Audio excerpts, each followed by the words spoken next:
Courts में on record ये बात आई है कि गवाहों के ऊपर दबाव डाला गया, गवाहों को मारा गया, पीटा गया, डराया गया, धमकाया गया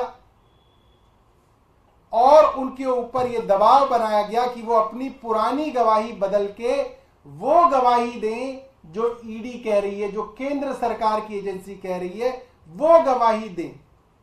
और ये ऑन रिकॉर्ड है, ये मेरे एलिगेशन नहीं है, ये सब ऑन रिकॉर्ड है।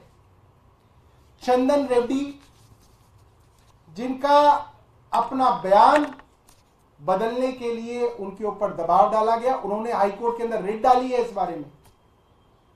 उनकी रिट यह थी कि उनको इतना मारा गया, इतना पीटा गया कि उनके दोनों कान के पर्दे फट गए। ये हाईकोर्ट के अंदर रिट डाली थी उन्होंने।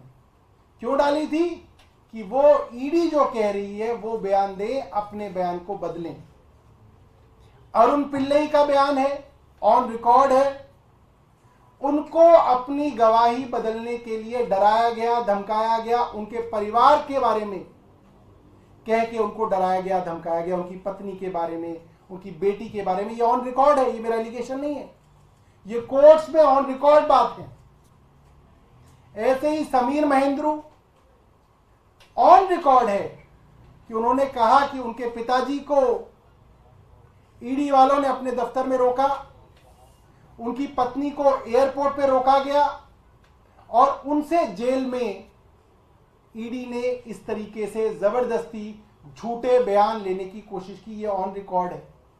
और इसके अलावा ऐसे कई गवाह हैं। संजय सिंह जी ने अप्रैल में एक प्रेस कॉन्फ्रेंस की थी, अप्रैल 2022 के अंदर। उन्होंने सब गवाहों के बारे में और उनकी कोर्ट्स के अंदर जो स्टेटमेंट्स थी उसके बारे में, जो ऑन रिकॉर्ड बातें आई हैं उसके बारे में बताया था, किस तरीके से गवाहों को डरा के, धमका के ईडी ने झूठे बयान लिए हैं।